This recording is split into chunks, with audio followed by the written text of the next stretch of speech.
Magandang araw, ako po si Benison Estareja. Meron muli tayong update patungkol po sa ating monitor na si Tropical Storm Ada with international name na Nokain as of 11 in the morning, araw ng Biyernes. Huli pong namataan ng sentro ng Bagyong Ada sa layong 325 kilometers na lamang sa silangan ng Giwan, Eastern Samar. Taglay pa rin ito ang hangin na 65 kilometers per hour malapit sa gitna at may pagbugso hanggang 80 kilometers per hour. Kumikilos naman ito pahilaga sa bilis lamang na 15 kilometers per hour.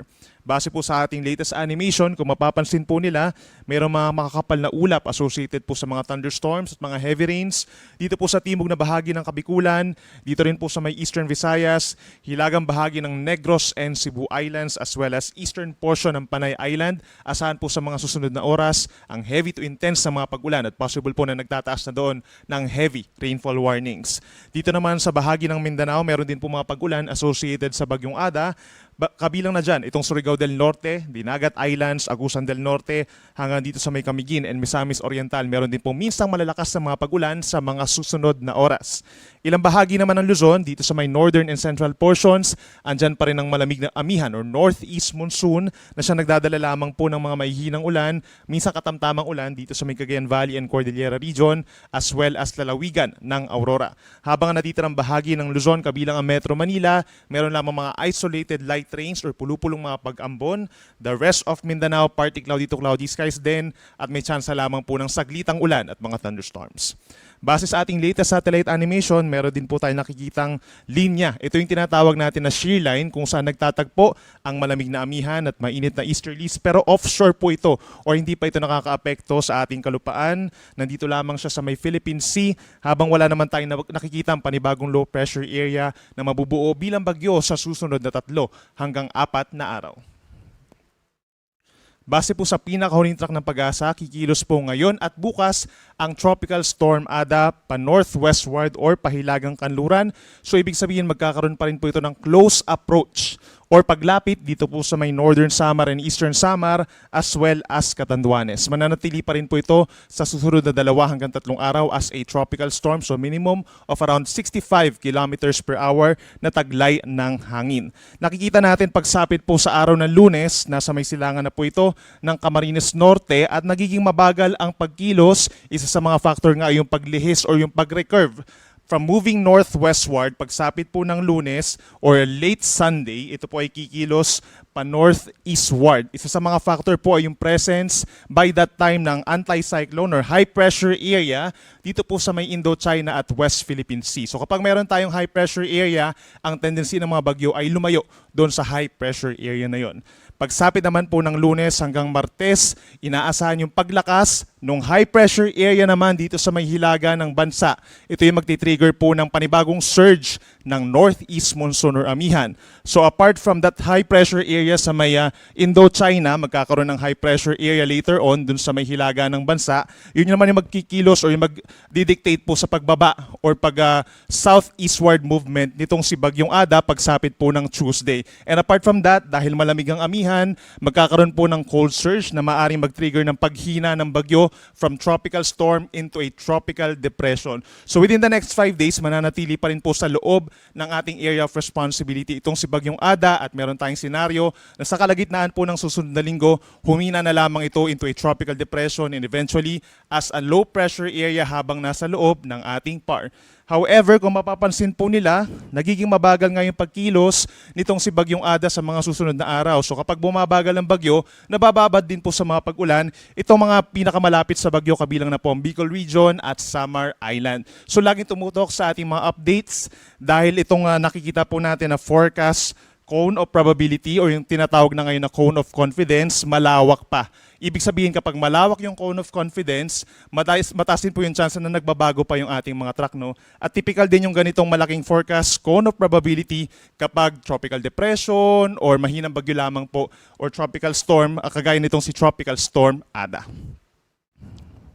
isa rin dapat natin pansinin po, no, yung paglapit ng bagyo dito sa may Samar Island at saka po sa may Catanduanes, magti-trigger pa rin po yan ng malalakas na hangin at mga pag-ulan. So kahit sabihin natin na maliit ang mga chance na ito yung magla-landfall dun sa mga areas na yon, bukas hanggang sa Sunday, magkakaroon pa rin po ng malalakas at pabugso-bugsong hangin doon. Worst case scenario hanggang signal number 2, pero yung signal number 1 most likely nga po sa may Eastern Visayas and Bicol region sa susunod pa na 2 araw. Sasamahan din po yan ng malalakas na mga pag-ulan, minsan intense po ito at nagkukos nga ng mga pagbaha at pagguho ng lupa.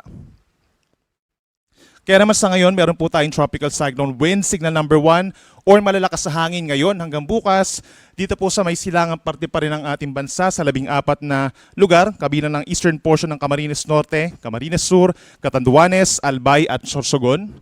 Signal number 1 din sa eastern portion ng mainland Masbate, kabilang ng Anticao and Burias Islands, Northern Samar, Eastern Samar, Biliran, northern and central portions of Leyte, gayon ang eastern portion of southern Leyte, hanggang dito sa may Dinagat Islands at sa mga isla ng Siargao and Bukas Grande Islands sa may Surigao del Norte. So tinanggal na po natin yung wind signal number 1 dito sa may Surigao or mainland Surigao del Norte at Surigao del Sur.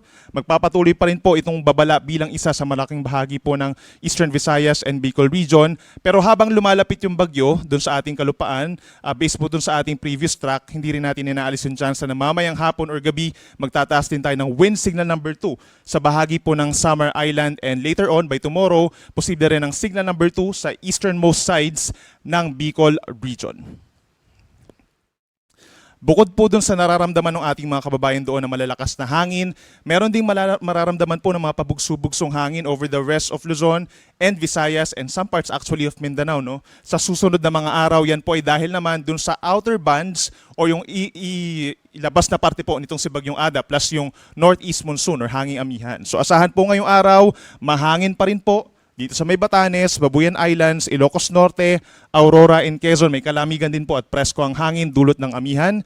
Meron din po pabugso-bugsong hangin sa may Lubang Island, Oriental Mindoro, Romblon, Marinduque, Cuyo Islands, Bicol Region, buong Visayas, Agusan del Norte, Surigao del Sur, Davao Oriental, hanggang dito sa may Davao Occidental and Sarangani may mapugsubugsong hangin dahil kay Bagyong Ada. And by tomorrow naman po, January 17, asahan pa rin po ang mga gusty conditions dito sa may Batanes and Babuyan Islands dahil po yan sa northeast monsoon, maging sa northern and eastern portion ng mainland Cagayan, eastern Isabela, Ilocos Norte, gayon din sa Aurora, down to Quezon, Oriental Mindoro, Romblon, Marinduque, Cuyo Islands, hanggang dito sa may Bicol region, even Visayas, no, kahit lalayo na yung bagyo, pagsapit po bukas, Dinagat Islands and Surigao del Norte, asahan pa rin yung pabugso-bugsong hangin, at pagsapit ng Sunday, malaking bahagi pa rin po ng Luzon and Visayas ang may strong to gale force gust. Pagsapit naman po sa mga pag-ulan, asahan po within the next 24 hours, crucial yung mga pag-ulan natin dito sa may Northern Samar and Eastern Samar. Posible po itong umabot sa hanggang 200 millimeters na dami ng ulan in a 24-hour period. So ibig sabihin po niyan by visualizing from 100 to 200 millimeters, yan po equivalent sa 100 to 200 liters na dami ng ulan per square meter po yan sa Northern Samar at sa Eastern Samar. Ano yung ganun karami pag-ulan? Pwede po ito mag-cause sa mga pagbaha, hindi lang doon sa mga mabababang lugar, kundi yung maging mga hindi masyadong binabahang mga lugar. Posible rin yung pagguho ng lupa sa mga mountainous na mga lugar, doon sa mga nabanggit nating probinsya, at pag-apaw din ng mga kailugan. Samantala, meron tayong 50 to 100 millimeters na dami ng ulan simula ngayong tanghali hanggang bukas ng tanghali over Catanduanes, Albay, Sorsogon, Samar, Biliran, down to Leyte, Southern Leyte, and Dinagat Islands. Ibig sabihin po niya nasa 50 to 100 liters. 50 to 100 liters sa dami ng tubig ulan per square meter din po. No? So ito yung mga ulan na nagkukos naman ng mga pagbaha in some low-lying areas at sa mga piling bulubundukin na mga lugar. So kabilang na dyan yung Mount Mayon dito po sa paligid ng Albay, magkakaroon po within 24 hours ng moderate to at times heavy na mga pag-ulan. Mari na ito mag-trigger ng ilang pagbaha or mga localized na mga landslides dun sa kanilang lugar.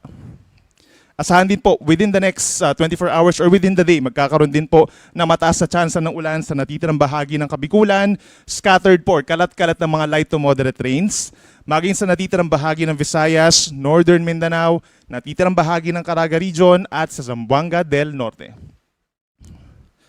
Simula naman po bukas hanggang Sunday ng tanghali, ito yung time kung saan nasa may silangan na po ng Kabikulan ang bagyong Ada. So magkakaroon ng mataas na chance ng ulan hanggang 200 millimeters po or 200 liters per square meter sa Catanduanes, Albay at Sorsogon. Mas tataas ang banta ng mga pagbaha at pagguho ng lupa doon. Laging tumutok sa ating mga heavy rainfall warnings and rainfall advisories, and please makipag-ugnayan po kayo sa inyong mga local government units kung kinakailangan ng evacuation or rescue. 50 to 100 millimeters naman po simula bukas hanggang sa Sunday ng tanghali dito po sa may Camarines Provinces, Masbate at sa halos buong Eastern Visayas. Asahan yung 50 to 100 millimeters sa dami ng mga pag-ulan. Bukas naman po kalat-kalat din ang mga ulan at thunderstorms, so pinapayuhan pa rin yung pagbaon ng payong over natitirang bahagi ng Visayas, gayon din sa may Northern Mindanao and Caraga regions.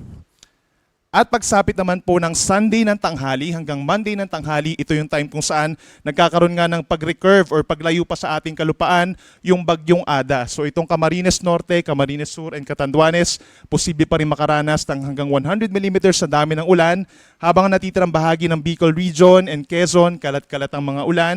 Maging dito rin po sa may Northern Samar, Samar, Biliran at Eastern Samar. At pagdating naman sa gale warning, so far wala po tayong gale warning. However, nandyan pa rin po ang maalon na karagatan basically sa may Northern Luzon at sa may silangang baybayin ng ating bansa from Cagayan Valley down to Davao Oriental. Mataas ang mga pag-alon from 2.5 or from 2 to 4 meters. Equivalent po yan sa more or less isang palapag ng gusaling taas ng mga pag-alon. Delikado po yan for small sea vessels sa ating mga nangingisda. Kaya makipag-coordinate pa rin sa inyong mga local government units or sa ating mga local coast guards dahil posible pa rin po mag-suspend ng sea travel for those areas. Samantala sa natitirang baybayin ng ating bansa, dito sa may western portions, no, facing the West Philippine Sea, banayad ang katamtaman ang taas ng mga pag-alon. At pagdating naman po sa mga coastal communities, meron din po tayong storm surge warning or babala sa daluyong. Within the next 24 hours, asahan po yung nasa 1 hanggang 2 metrong taas ng daluyong dito po sa mga coastal communities ng Camarines Sur, Catanduanes, Albay, Sorsogon, Masbate, Northern Samar, Samar, Eastern Samar, Biliran, Leyte at Dinagat Islands. Lalo na po yung mga lugar na nakaharap po sa may Pacific Ocean, posible magragasa po yung mga tubig natin, no, hanggang 1 hanggang 2 metro. No? Kaya makipag-ugnayan din sa inyong mga local government units kung kinakailangan po ng reinforcements or paglikas dun sa inyong mga coastal communities. At yan muna ang latest mula dito sa Weather Forecasting Center po ng Pag-asa. Ang susunod na update natin ay mamaya pong 5:00 ng hapon. Ako muli si Benison Estareja. Mag-ingat po tayo.